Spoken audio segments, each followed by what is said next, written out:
da nossa convivência, tá bom? Mas nessa noite, vamos à palavra de Deus. Eu quero pedir que os irmãos abram a Bíblia em 2 Timóteo, capítulo 4. 2 Timóteo, capítulo 4, versos 6 a 8. É uma palavra curta, né? Mas que o Senhor nos ajude nessa noite. Versão King James. Quem encontrou, diga amém. Nos diz assim a palavra: porque já estou pronto para ser oferecido, e o tempo da minha partida está próximo. Combati o bom combate, terminei a carreira, guardei a fé. Desde agora, a coroa da justiça me está guardada, a qual o Senhor justo juiz me dará naquele dia, e não somente a mim, mas também a todos os que amarem a sua aparição ou a sua vinda. Deus seja louvado. Nós queremos também receber com alegria nossos visitantes. Deus abençoe a cada um de vocês. Sejam bem-vindos à casa de Deus. Nessa noite, meus irmãos, eu quero falar rapidamente sobre a família no combate da fé. Eu quero usar um pouco do apóstolo Paulo e da sua trajetória para trazer alguns princípios rápidos. E os irmãos orem para que o Senhor nos dê graça nessa noite para trazer esta palavra. Alguns princípios rápidos, mostrando-nos dentro do apóstolo Paulo ou da sua jornada, e trazendo para um pouco para a temática sobre a família no combate da fé. Nós sabemos que o apóstolo Paulo, ele foi alguém aprovado por Deus, alguém que ele era um perseguidor dos cristãos, e de perseguidor, meus irmãos, existe aquele jargão teológico ou dos escritos que fala que de perseguidor ele passa a ser um perseguido na fé.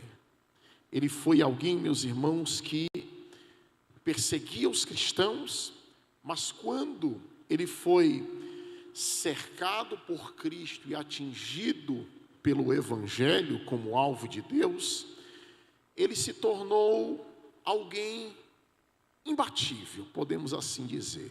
Perseguido, mas imbatível, e ele leva a mensagem da fé até o fim da sua jornada. E quando a gente fala de família, a família no combate da fé, eu queria que nós visualizássemos essa perspectiva de que nós precisamos levar a mensagem da fé, a missão de Cristo entregue às nossas famílias até o fim. Nós não podemos desistir. E Paulo vai nos ensinar isso, que apesar das dificuldades, apesar de toda a situação, de todo o problema que nós enfrentamos, Deus tem nos dado a graça de perseguir o Evangelho e de levar a mensagem até o fim. Então Paulo, ele foi alguém que foi perseguidor e se torna perseguido. Ele é alguém, meus irmãos, que dentro dessa perspectiva, dentro desse ponto de partida, nós vamos perceber o quanto Deus o amava e o quanto Deus o quis. Eu anotei uma frase de um grande homem de Deus, o pastor Antônio Veras. Ele vai dizer assim, que em todo o tempo Deus usou homens para o seu serviço, mas quando precisou de um valente obreiro, foi buscá-lo nas fileiras do inimigo, transformando Saulo num verdadeiro apóstolo dos gentios. O poder sobrenatural do Espírito lapidou esta pedra bruta, preparou para uma grande missão missionária. Mais uma vez, o grande poder de Deus e a imensa graça do Senhor se manifestaram para transformar a vida de um homem comum em um baluarte do Evangelho. Então Deus tem dessas coisas. Deus, ele tem essas coisas. Deus, ele trabalha de diversas formas. Deus, ele usa todos no seu serviço e na sua obra, irmão, e Deus usa você, sua casa, sua família, do jeito que você é. Do jeito que você é. Pastor, eu sou alguém mais introspectivo. Deus vai te usar desse jeito. Pastor, eu sou alguém que eu sou um pouco mais sério. Deus vai te usar desta forma. Pastor, eu sou aquela pessoa mais extrovertida. Deus vai te usar desse jeito.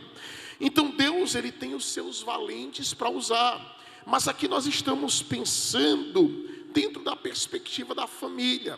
A família no combate da fé.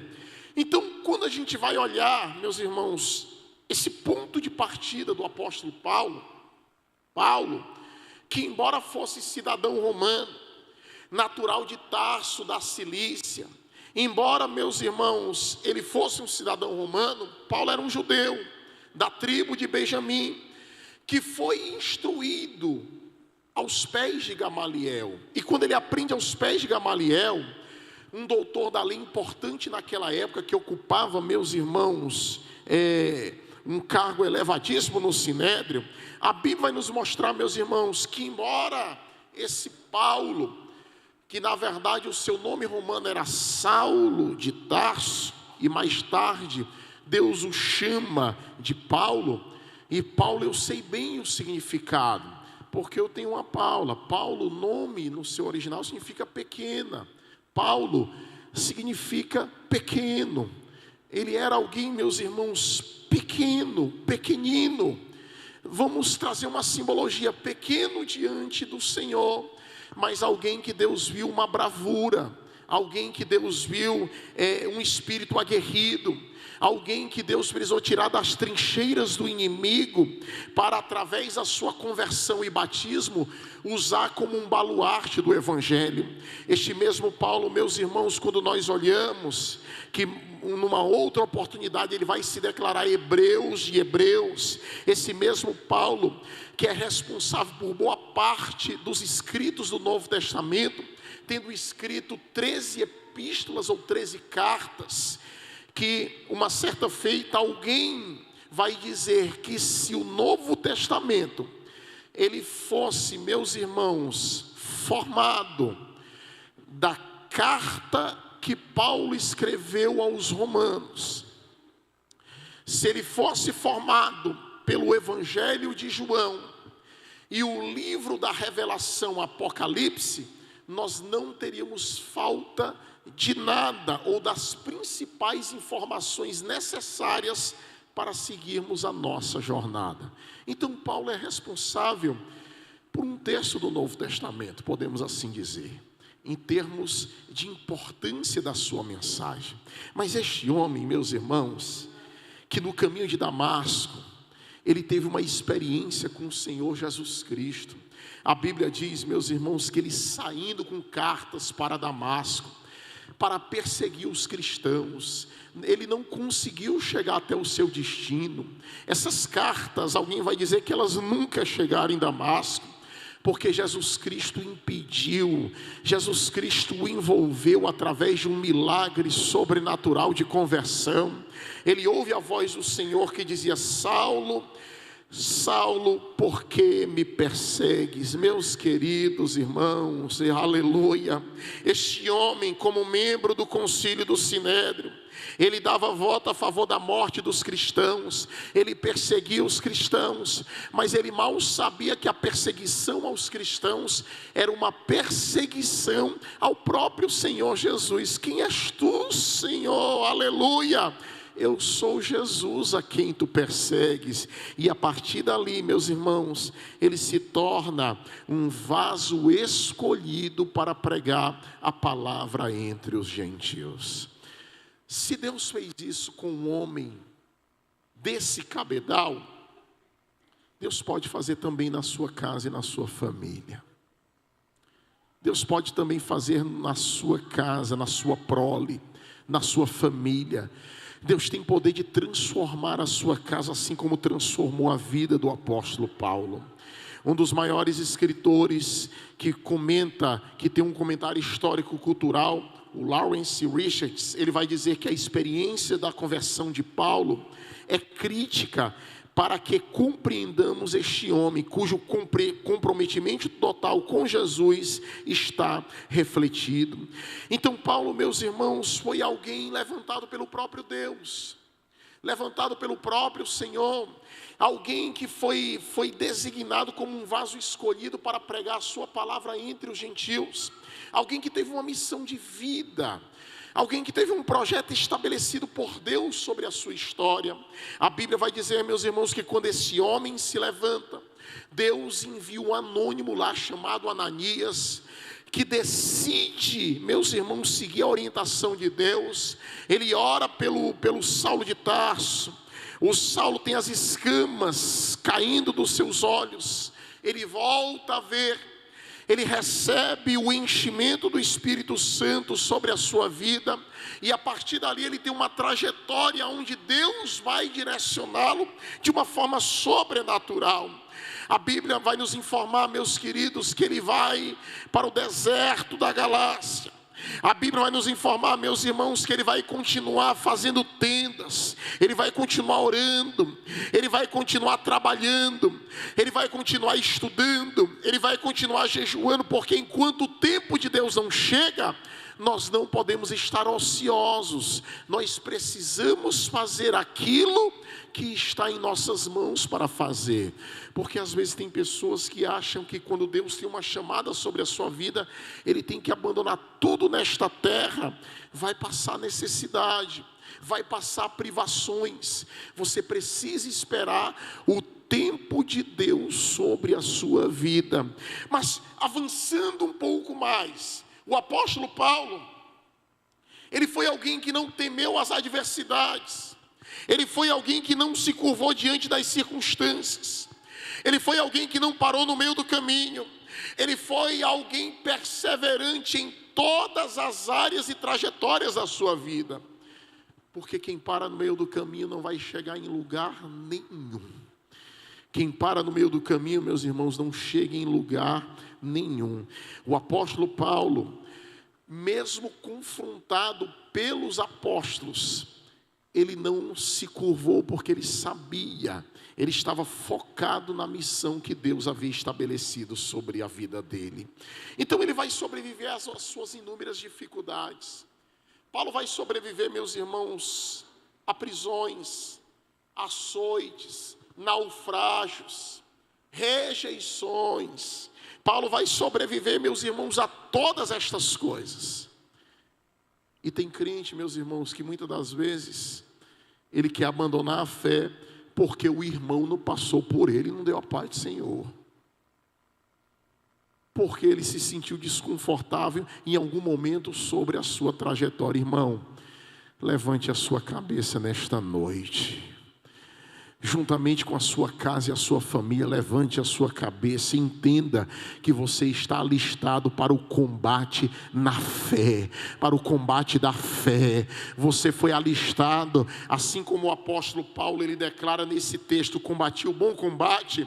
Ele está nos mostrando que nós devemos permanecer fiéis, porque em tempo oportuno, Deus dará graça sobre as nossas vidas.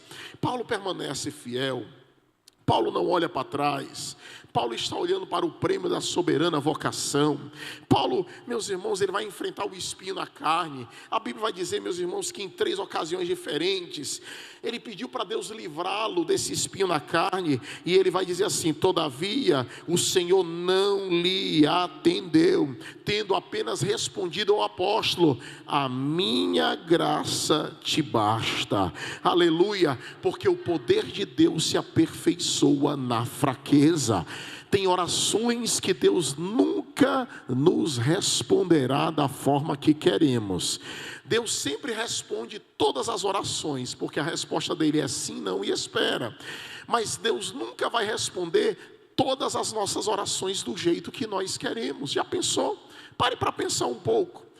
Se Deus respondesse todas as nossas orações, as orações da nossa família, as orações da nossa casa. Não, Deus ele não responde do jeito que nós queremos, Ele responde de acordo com a sua soberana vontade. Deus não tem preferidos, Deus não tem príncipes, não. Deus tem servos e servas que Ele decidiu levantar nesta terra. Então Paulo ele passa por toda essa situação, e ele passa pelo espinho na carne, e tudo isso, Paulo vai declarar que Deus decide não respondê-lo, a fim de que ele não se exaltasse. Eu sempre deixo um negócio ali, irmão, para que você não se exalte. Um desconforto na carne, um espinho que incomoda. Se já aconteceu com a sua vida, assim como já aconteceu comigo, quando você vai pegar assim, de repente uma rosa, uma pétala, que ela tem um espinho e perfura assim, ou de repente entrou aquele espinho na sua pele que você tenta tirar e não consegue, tem que pegar uma pinça para tirar. É uma coisinha, irmãos, que é uma dorzinha assim, mas incomoda. Então Deus ele permite esses espinhos na vida da gente, na nossa vida e na vida da nossa família. Então Paulo, ele vai passar por tudo isso. Mas agora no texto, já entrando nele, ele vai dizer assim: combati o bom combate, terminei a carreira, guardei a fé. O combate da fé, a família no combate da fé. A primeira coisa que nós precisamos compreender é que nós estamos num cenário de combate, de guerra. É que a situação não está tão cômoda como deveria ou como nós desejamos. Nós estamos em um cenário de guerra e num cenário de combate. Quando Paulo diz, olha, eu combati o bom combate, ele declarou que a jornada dele não foi fácil. Foi uma jornada de lutas intermináveis. Foi uma jornada de perseguições ferrenhas. Foi uma jornada de frio, de naufrágio e de tantas coisas. Então, quando eu falo da família no combate da fé, eu quero que você visualize esse cenário junto com a sua casa e com a sua família. Não é tão fácil, irmão, viver nesse mundo. Não é tão fácil ser casado neste tempo. Não é tão fácil criar filhos nesse tempo. Nós temos inúmeras situações que sugerem que nós estamos vivendo esse cenário de combate e de guerra mesmo. São tentações que advêm ao casamento, aos casais. São mensagens não mais subliminares, mas são mensagens diretas. As irmãs que trabalham com crianças sabem o que eu estou dizendo. Não são mais mensagens subliminares, são mensagens diretas, que já não estão mais camufladas ou escondidas, não. São mensagens diretas, que o inimigo, ele lança através dos seus dados, através da programação, entre aspas, infantil, através da internet. E muito cuidado, quando você deixa o seu filho demasiadamente no celular, numa programação que você não conhece. Eu não estou dizendo que é errado deixar, mas abandoná-lo e deixá-lo ali, naquela questão automática. Aí vem a inteligência artificial e joga uma mensagem, joga um vídeo, joga uma musiquinha lá, que de repente está fora do padrão que você tem ensinado o seu filho, padrão de moralidade, um padrão cultural, um padrão bíblico. Tenha muito cuidado com isso. Então, as famílias vivem num cenário de guerra. Nós estamos vivendo num cenário de guerra, e Paulo está sugerindo isso. Eu combati. Você não pode cruzar os braços, você não pode baixar a cabeça, sua família não pode parar de orar, sua casa não pode parar de jejuar, você não pode abandonar o culto a Deus, você não pode deixar de sacrificar pelos seus filhos, você não pode deixar de sacrificar pela sua vida. Paulo está dizendo, teve combate, mas eu combati, e você não pode curvar a sua cabeça, baixar a sua cabeça. E eu venho nesta noite dizer para todos nós aqui, família família no combate da fé tem que combater o combate que nós estamos vivendo nesses dias. Paulo é o maior exemplo disso, meus irmãos. Paulo, apesar de toda a sapiência, de toda a sabedoria, de toda a experiência com Deus, das visões e das revelações, ele vai dizer: eu vivenciei um combate, e eu combati esse combate. Meus irmãos, o apóstolo Paulo está nos ensinando através das suas viagens missionárias, como as lutas dessas viagens que ele enfrentou, moldaram a vida dele através do sofrimento. E às vezes, irmão, tem crente achando que o sofrimento vem para denegri-lo, para depreciá-lo, para diminuí-lo. Crentes, meus irmãos, que têm vivido sem essa visão que Deus tem dado através do Evangelho.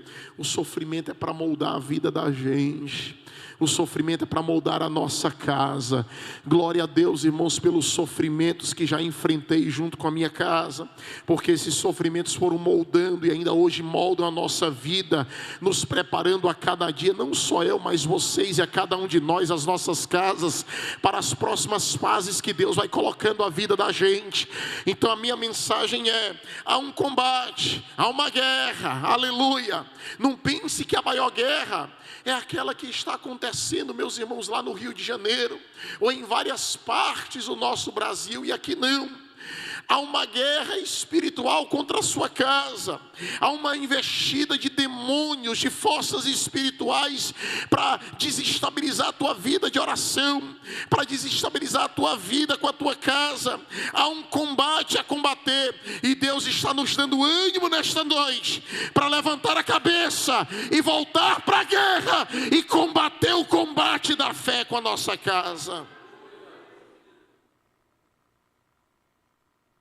Meus irmãos, quando a gente olha para esse cenário, Paulo vai dizer assim: combati o bom combate. Eu não encontro Paulo nesse momento, irmãos, reclamando com Deus, não. Ele vai dizer assim: eu combati um combate, mas o combate é bom. O combate é bom. E ele vai dizer assim: terminei a minha carreira, mas guardei a fé. Paulo é um exemplo para a nossa família. Por que Paulo terminou a carreira? Abra em 1 Coríntios capítulo 9, verso 27.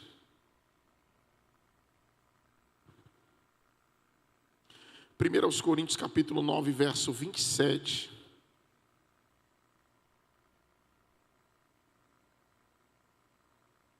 Nós vamos ler junto esse versículo. Tá bom? Bem forte, vamos lá. 1, 2, 3. Debaixo o meu corpo e o reduzo à sujeição.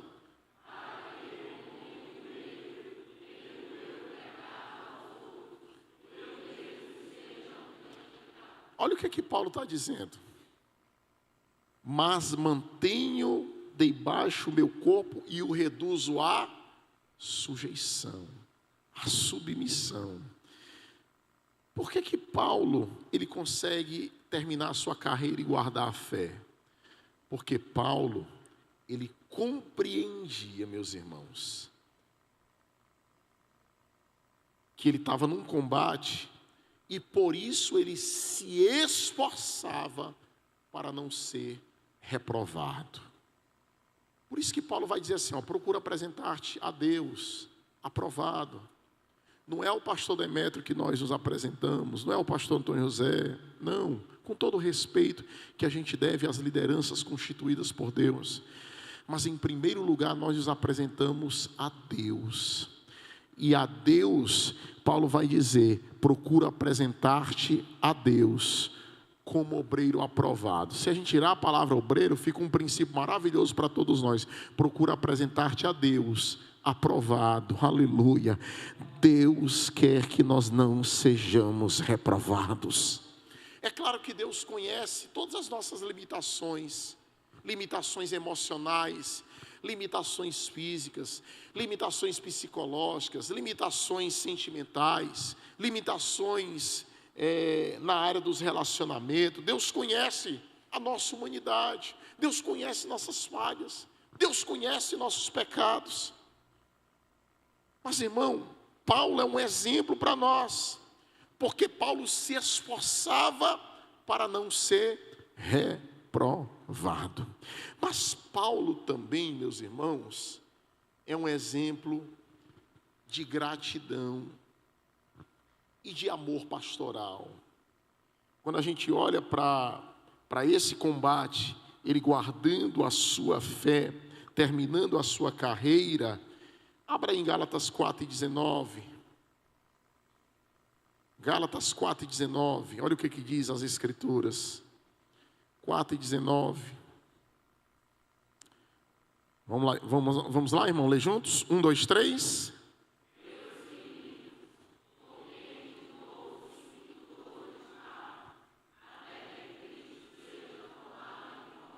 Meus filhinhos.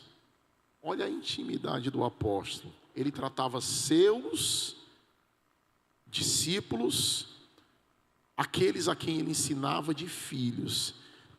E aqui está no diminutivo porque denota a intimidade que ele tinha para com seus discípulos. Aí ele vai dizer assim: por quem de novo sinto dores de parto. As mulheres dizem que uma das piores dores que existe é a dor do parto normal. E ele diz que sente essa dor do parto normal até que Cristo seja formado ou gerado em vós. Irmão, Paulo é um exemplo de gratidão e de amor pastoral. Ele queria que Cristo fosse gerado nas vidas que o ouviam.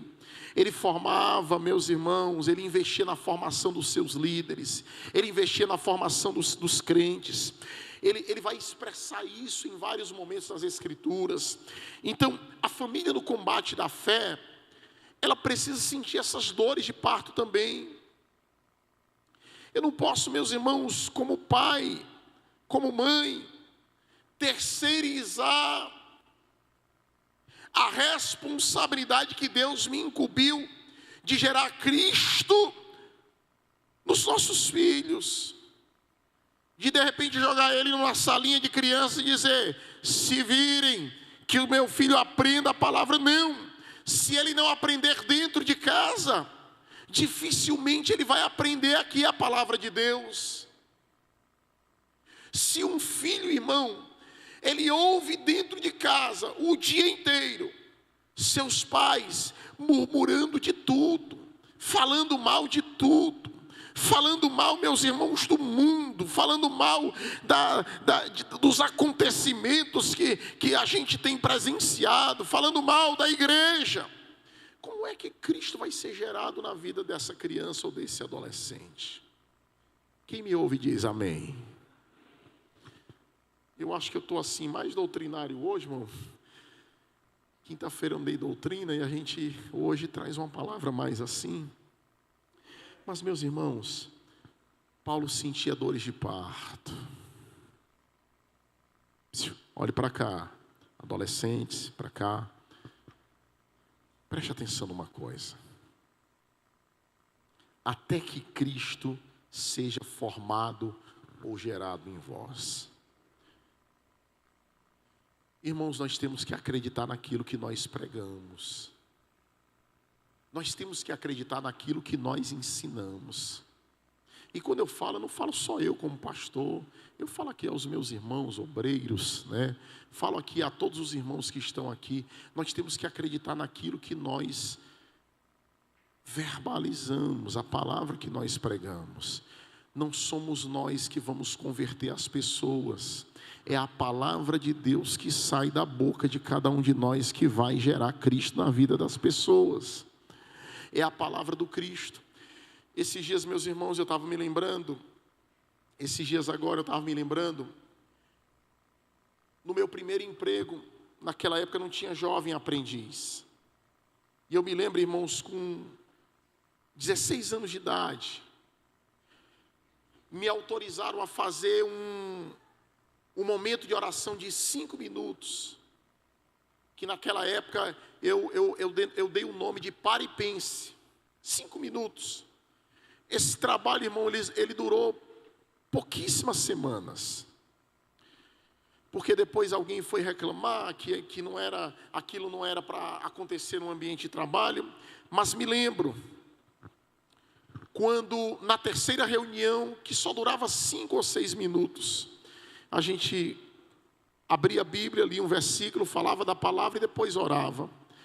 Eu lembro que nesse dia, meus irmãos, o Espírito Santo decidiu agir. Irmão, tem dia que o Espírito Santo é assim, ele decide fazer e pronto, e ponto final, e não deve explicação nenhum de nós. E eu lembro no dia que eu terminei de pregar, e eu fiz o apelo naquele dia. E naquele dia, irmãos, uma jovem, ela se levantou, mas ela se levantou tão decidida, ela veio à frente, e eu disse assim: Maria do Carmo, você quer realmente aceitar Jesus? Eu quero. Ela aceitou Jesus, irmão. Orei pela vida dela. Algumas vezes eu fui pregar na igreja que ela se congregava, e ela estava envolvida na igreja e tudo. E eu lembro, irmãos, que ano passado, acho que foi mais ou menos alguma coisa assim, o meu irmão chegou para mim e disse: tu lembra da Maria do Carmo? Eu lembro. Pois se eu te disser que ela fez um curso na Jocum, jovem com uma missão, e desse curso ela foi fazer missões fora, e ela já passou em mais de 10 países fazendo missão para a glória de Deus, e hoje ainda é crente. E eu disse: é mesmo, é. E aí eu disse assim: mas no dia que ela aceitou Jesus, eu nem esbocei um sermão, nada, eu só falei que Jesus salva. Aí o meu irmão que está afastado do evangelho diz assim, ele brincando disse: tu não crê não na palavra que tu prega? Aleluia. Porque a palavra de Deus, irmãos, não é poder que emana de mim, não é eu que tenho poder, é a palavra de Deus que você prega. É esta palavra que nós estamos cercando hoje o altar. Levante as suas mãos comigo nesta noite, porque eu quero profetizar sobre a sua família, no combate da fé. Não vai faltar palavra para a tua casa, não vai faltar palavra para a tua família.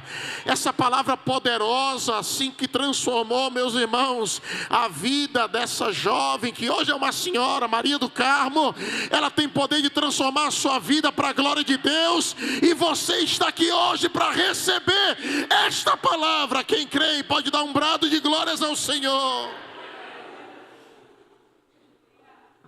A família no combate da fé. E agora, meus irmãos, eu concluo essa mensagem rápida dizendo o seguinte: terminei a carreira, guardei a fé, e desde agora a coroa de justiça me está guardada, a qual o Senhor, justo juiz, me dará naquele dia, e não somente a mim, mas a todos os que amarem a sua aparição. Tem uma tradução que vai dizer: a todos os que amarem a sua vinda. Tem galardão para você, tem uma recompensa. Vale a pena você pegar os seus filhos e não se curvar diante deste mundo. Vale a pena você continuar cercando a sua casa com oração e com graça, e deixando a presença de Deus envolver a sua casa. Vale a pena, meu querido, você chegar para o seu filho e dizer para ele: eu quero ensinar a palavra de Deus para a sua vida. Eu quero que você aprenda a verdade do Evangelho. Eu quero que a verdade de Deus esteja estabelecida em você. Eu quero que Cristo esteja gerado em você. Vale a pena você usar a sua voz e autoridade, você pai, você mãe, e pregar a verdade do Evangelho, e deixar a verdade do Evangelho resplandecer sobre a sua casa e sobre a sua vida para a glória de Deus. Não abandone essa geração. A geração que se interte com o digital. a geração que às vezes está desapercebida das coisas espirituais. Não abandone esta geração. Continue orando. Continue orando por esses jovens, por esses adolescentes. Continue orando pela sua casa. Continue orando pela sua vida. Continue orando pelas crianças. Não abandone esta geração. Deixe que esta geração ela seja marcada pela graça e pelo poder do Evangelho através da sua vida. E eu quero convidá-los a estar de pé nesta noite. Porque nessa noite, eu quero já convidar aqui os nossos irmãos da música. Eu quero terminar esse momento da pregação em poucos minutos, orando pela sua casa e pela sua família. Nós estamos na batalha, no combate, a família no combate da fé. Sabia que há um projeto do inimigo, do diabo, para querer desviar você da casa de Deus? Mas você não vai se desviar, porque é uma graça de Deus sobre sua vida e sobre a sua casa. Eu queria que você fechasse os seus olhos essa noite.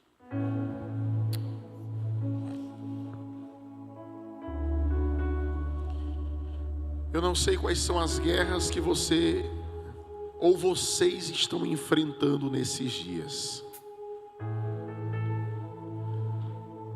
Mas há um Deus que te capacita espiritualmente.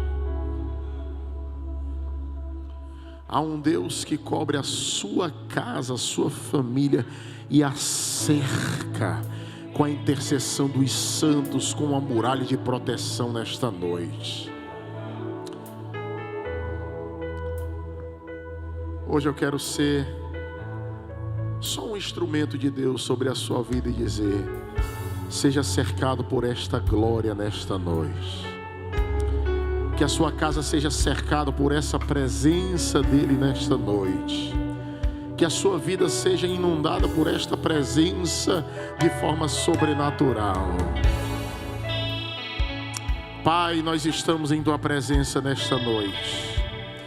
E eu quero te pedir, Pai, que quando teus filhos estiverem adorando, o Senhor tenha liberdade no nosso meio neste lugar. O Senhor tem a liberdade do teu Espírito em nossas vidas nesta noite. Faz assim, Senhor. Faz assim. Faz assim. Vamos adorar o Senhor. Cada vez que a minha fé toda a igreja